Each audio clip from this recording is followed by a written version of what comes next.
My stepfather cuffed me mid-Pentagon briefing and said you're not a real officer.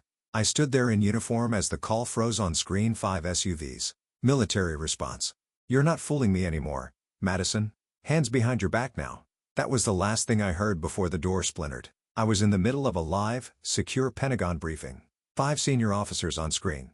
Encryption protocols fully engaged. My ID tag on the desk. Headset in place. A live military op was unfolding, and I was leading it remotely from a government-secured facility 2 hours outside San Diego. And yet, there he stood. Richard Dawson, retired police captain, my stepfather. Gun holstered but visible, handcuffs drawn, face flushed. Voice trembling not with fear, but conviction. He believed he was making an arrest of me. I was too stunned to speak, not because I feared him, but because I realized in that moment, he truly believed I wasn't who I said I was. He thought I was faking, pretending, lying about being a general. Never mind the clearance, the secure lines, the protocols I'd spent half my life training to follow. To him, I was still the teenage girl with too much ambition and not enough humility. Still, just Madison, the girl who dared to outgrow the space he made for me. What he didn't know, what he couldn't possibly have imagined, was that my silence wasn't fear. It was calculation. Because once he slapped those cuffs on, I had exactly 6 minutes before Protocol Delta activated. And when it did, 5 black SUVs would roll into the cul-de-sac. Military response. No questions asked. He had no idea, but he was about to find out. My name is Madison Carter, and the man who handcuffed me during a top-secret Pentagon call wasn't just a stranger with a badge. He was my stepfather. I met Richard Dawson when I was 10. My father, Captain Luke Carter, had died in a helicopter training crash off the coast of Florida. I still remember the sound of my mother's knees hitting the floor when the men in uniform came to our door. She didn't cry, not then, but something inside her dimmed. It was just the two of us for a while, me and Mom. Evelyn Carter, a quiet, resilient woman who worked as an ER nurse in Spokane. She didn't talk much about grief, but she never missed a parent-teacher conference or a science fair. She showed up even when she was exhausted. Then came Richard. He was the new police captain in town. Tall, commanding. He had that hero posture, the kind that made people stand straighter just by being near him. He met my mother at a hospital charity event. Within a year, they were married. At first, I thought he was exactly what we needed. Stability, presence, someone who fixed leaky sinks and walked into rooms like he belonged there. But even then at 11 I felt it. Richard didn't like questions. Or contradiction. His tone shifted when I asked why more than once. He praised obedience more than curiosity. When I told him I wanted to join the army someday, like my dad, he smiled, but in that dismissive way grown men do when a kid says something bold. Soldiers follow orders. Maddie, you'd spend more time rewriting the manual. I took it as a challenge. I poured myself into school. Honor roll, mathletes. I joined JATIK the moment I turned 14. Richard came to one of my drill competitions and told everyone within earshot, "That's my girl. She'll probably outrank me one day." They laughed. So did he. But something about the way he said it didn't feel like pride. It felt like warning. By the time I got accepted to West Point, Mom cried. Richard didn't. Instead, he said, "You sure you're not biting off more than you can chew?" I moved to New York 6 weeks later. That was the last time he called me kiddo. West Point wasn't a dream. It was a war zone in its own right. You either adapted or disappeared. I adapted. For years later, I graduated in the top 8% of my class, commissioned as a second lieutenant in Army logistics. By 26, I was leading convoy coordination across 3 continents. By 30, I was briefing generals on strategic resource allocation across active and covert theaters. I moved like a ghost between units, always in motion, always learning. My superiors saw it. They moved me from logistics to counterintelligence strategy where my brain became more valuable than my boots. But I stopped telling Richard. It wasn't just the condescending looks anymore. It was the way he asked questions, not out of curiosity, but suspicion. What exactly do you do these days, Madison? Still playing soldier behind a laptop? Or do they just keep promoting people who know how to fill out forms? At first, I laughed it off. I told myself he was joking, that it was just his way. Old habits, old views. But the more I achieved, the more he seemed to resent it. When I was promoted to colonel at 37, my mom organized a small dinner. Richard showed up halfway through, brought a bottle of whiskey, and raised a toast.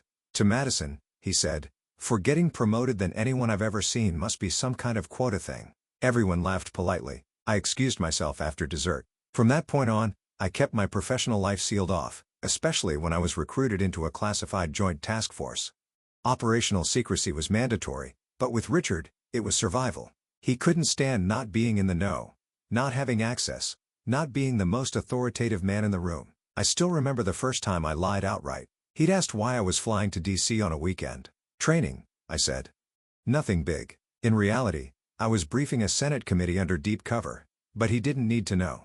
Because deep down, I already understood. The less he knew, the less damage he could do. 6 weeks. That's all it was supposed to be. My condo in San Diego had a ruptured main line that took out half the electrical system. I was in the middle of coordinating a classified strategic transition plan remote capable with high-level clearance, so I needed a secure, quiet space fast. The Army provided me options, but my mother beat them to it. "Just come stay with us," she said.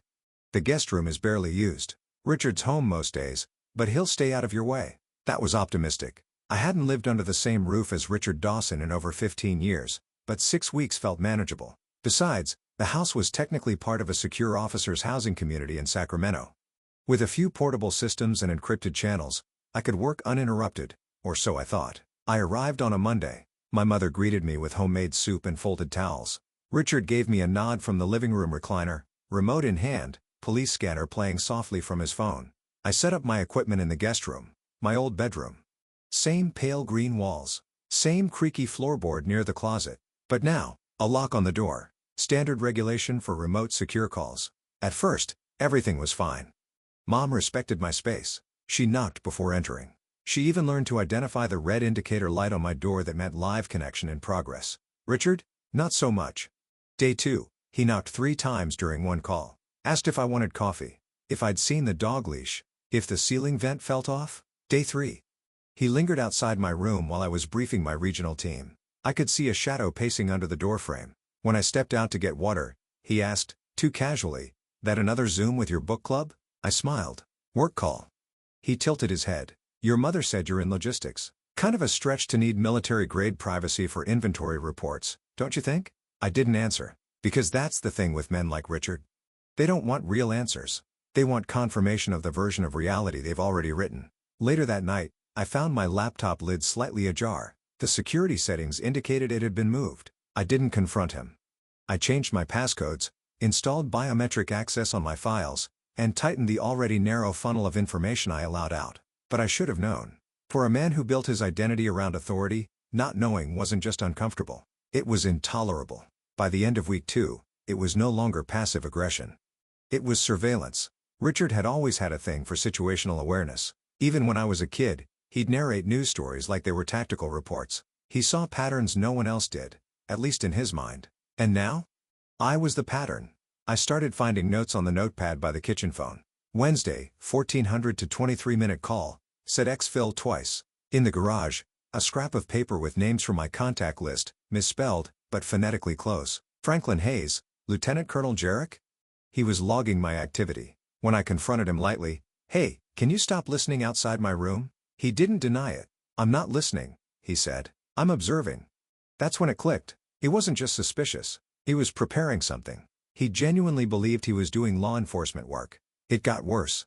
During dinner, a friend of his, Deputy Sam Whitaker, casually mentioned over meatloaf, "So, how's your project going, Rich? You still looking into that military fraud case?" I froze. Mom looked confused. I excused myself. That night, I checked the Sacramento PD online portal. Richard still had access to internal systems. Not full privileges, but enough. He'd been using departmental resources to run queries on my contacts. His suspect? Me. The next morning, I found him sitting at the kitchen table with my personal phone in his hand. He didn't even flinch. "You've been deleting messages," he said, scrolling. "That's evidence tampering." I didn't lunge. I didn't scream. I walked over, took the phone out of his hand, and said, "That is a federal offense, Richard." He stood up fast. "No. What you're doing is a federal offense. You're impersonating an officer. You think I can't tell the difference between a real soldier and someone playing dress-up with encrypted apps?" I looked at him. Really looked. He didn't see me anymore. He saw a threat to his authority, a loose wire in the house he thought he still controlled. "I've protected this community for 30 years, he spat. "I know when someone's hiding something, and I've protected lives you'll never even read about," I replied. "This is not your jurisdiction." But that word, jurisdiction, must have stung. The next evening, I overheard him on the phone in the garage. "She uses that room like a command center. Long calls, High-level lingo. Nobody verifies her rank. What if she's lying? I've got reasonable cause. That was it. He'd convinced himself he was the only person smart enough, brave enough, man enough to unmask me. He wasn't just crossing a line. He'd erased it. The app was greenlit at 0700. At 0732, I received the encrypted briefing packet. At 0746, I locked my door and began authentication procedures. This wasn't just another planning call. It was an active field operation, months in the making. I'd designed the fallback protocols myself. The room was quiet. My equipment was stable. I sent a text to my mother, just a precaution. Going live, no interruptions. She replied with a thumbs-up emoji. But even then, I felt it. A shift in the air. The silence outside my room wasn't peaceful. It was intentional. Controlled. I knew Richard hadn't left for his morning walk. I hadn't heard the front door once. At 0800 sharp, the secure channel connected. 4 faces appeared on screen. General Franklin, Colonel Hayes, 2 Joint Operations Directors, all business, all classified. We dove in live feeds, exfiltration windows, civilian overlays. I led the briefing, coordinating fallback paths while Hayes updated on weather threats. 22 minutes in, I heard it. A subtle metallic sound. The door handle, not jiggling, turning. Slowly, I muted my mic. Secure call in progress. Do not enter, I said, projecting calm but firm. Silence. Then, crack. The door burst open. Splinters hit the floor. Richard stood in the doorway, chest heaving, his gun holstered, cuffs in hand. You're done lying, Madison, he said, voice sharp and shaking. Hands behind your back.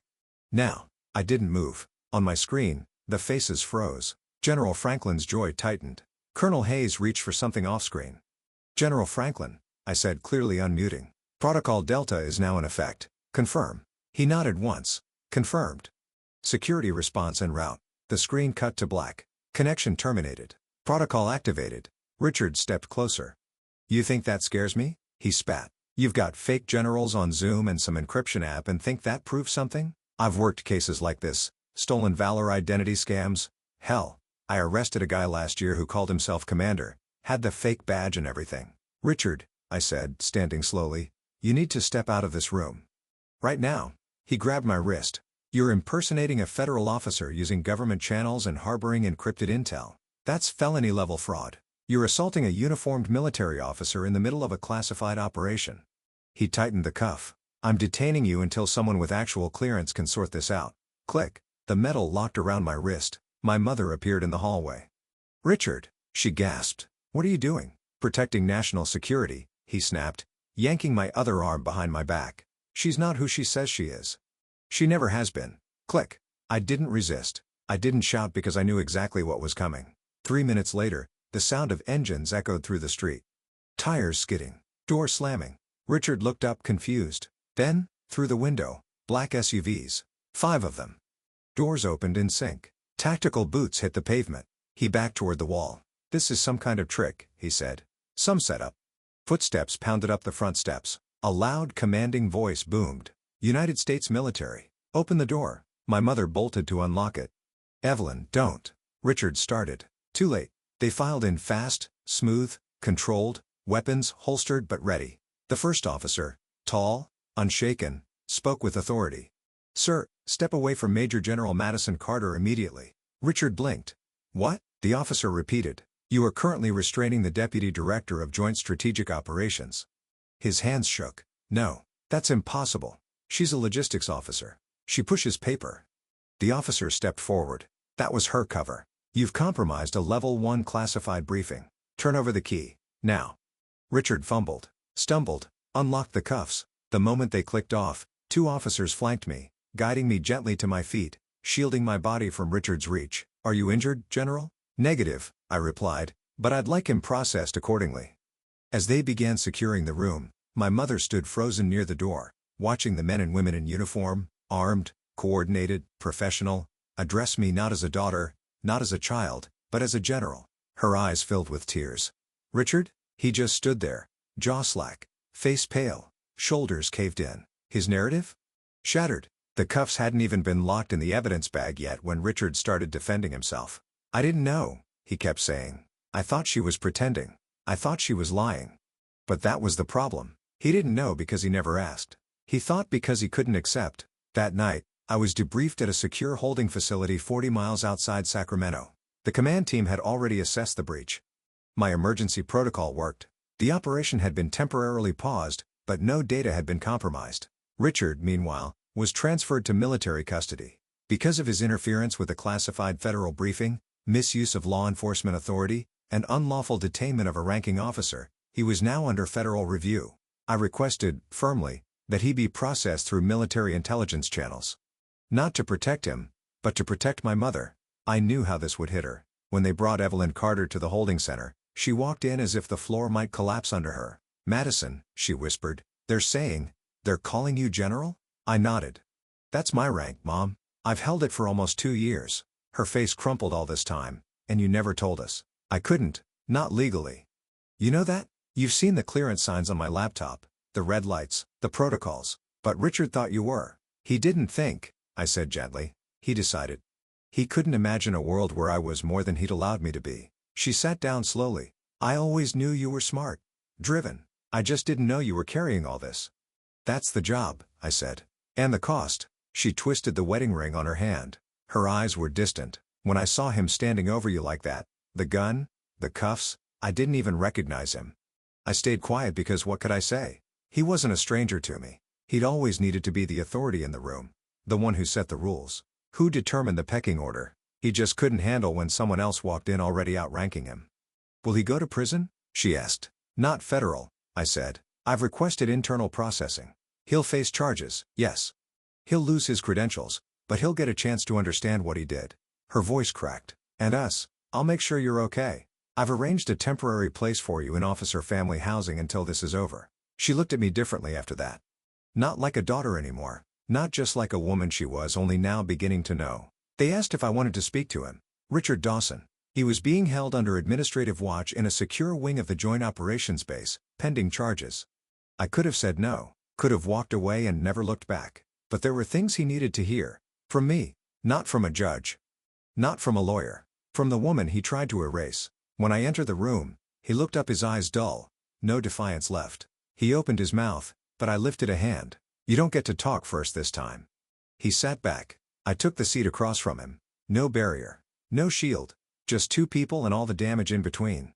"You asked me once," I said, "why I was always so cold, so private, so military. You made jokes about it at the dinner table. Remember?" His jaw tensed.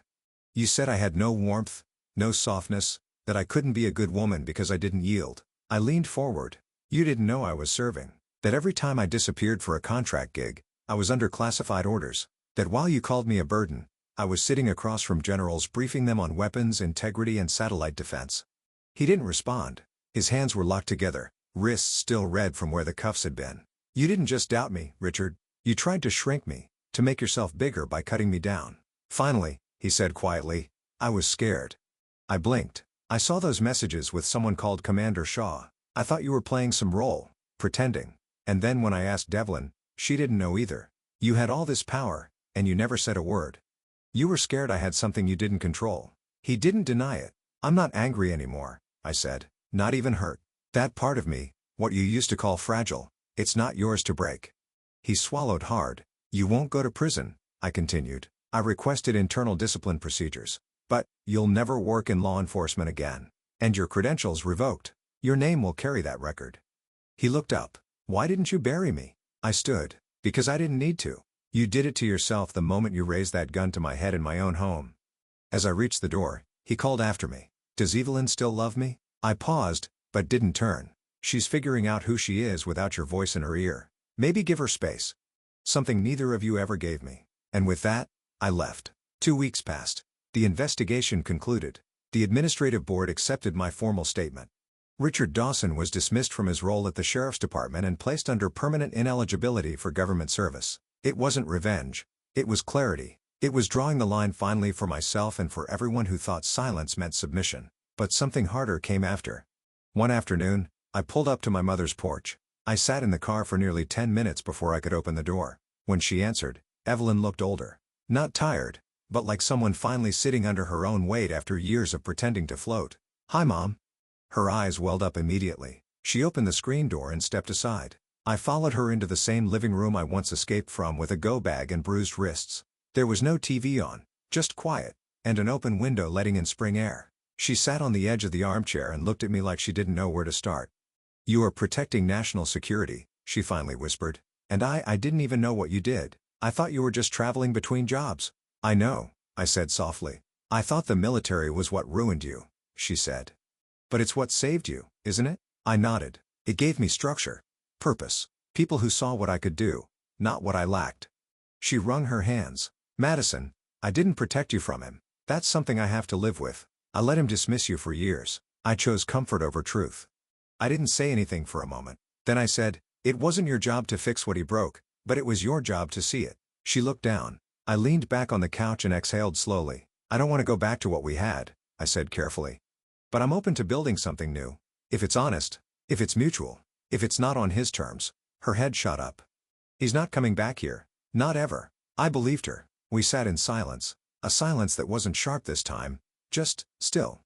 After a while, she got up and disappeared into the hallway. When she returned, she was holding a photo. It was me at 16, in a science fair, holding a model of a jet propulsion system I built with soda bottles and spare parts. "I kept it in the drawer all these years," she said. "Didn't show him."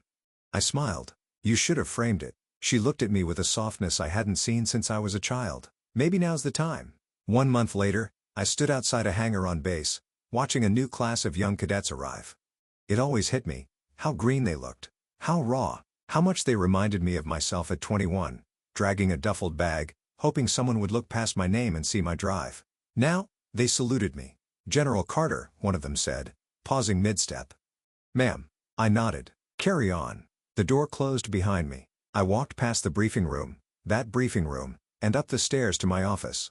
It was quiet up there. Just the of a coffee machine and the clack of boots in the distance. I sat down at my desk, pulled open the drawer and looked at what I kept inside. Not medals, not commendation letters. A single photo. Me and Mom.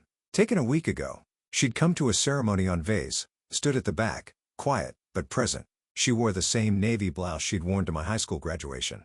The one Richard never showed up to, and in the photo, her hand was on my shoulder. She didn't say much that day. Just one sentence before she left. "You turned into everything he said you couldn't be." I looked at that picture now and breathed in deep. Because she was right. Richard Dawson tried to define me with handcuffs. He wanted me boxed in. Silent, obedient, afraid. But he never knew how to handle a woman who didn't ask for permission to be powerful. He thought I needed his approval. What I needed was distance and time and a mission that mattered more than his opinion ever would. Some nights, I still hear his voice in my head. "Don't embarrass this family again." But then I remember the voice that finally drowned us out. It wasn't loud. It wasn't angry. It was Commander Shaw after they uncuffed me, looking him dead in the eyes and saying, "Sir, you just restrained a 2-star general. This briefing is over, and so is your access." He was escorted off base in silence. No shouting. No drama. Just consequences. The kind men like him never see coming. That's the thing no one tells you about power. It doesn't always come with shouting. Sometimes, it comes in silence, in stillness, in not flinching when they call you names or hand you doubt dressed as concern. Sometimes, it comes in walking back into your childhood home, not to apologize, not to prove, but to show that you made it out and you're not looking back. I never asked to be a symbol, but maybe that's what I've become for the girls who are told they're too loud, too much, too difficult. For the daughters locked out of rooms where decisions are made. For the women told they don't look like leadership. Let them keep saying that. Meanwhile, I've got a new class to brief, and I don't need anyone's permission to stand at the head of the room. Thanks for listening. If this story found a quiet corner in your heart, don't forget to subscribe, and if you feel ready, share your own story in the comments. Your voice matters. It always has.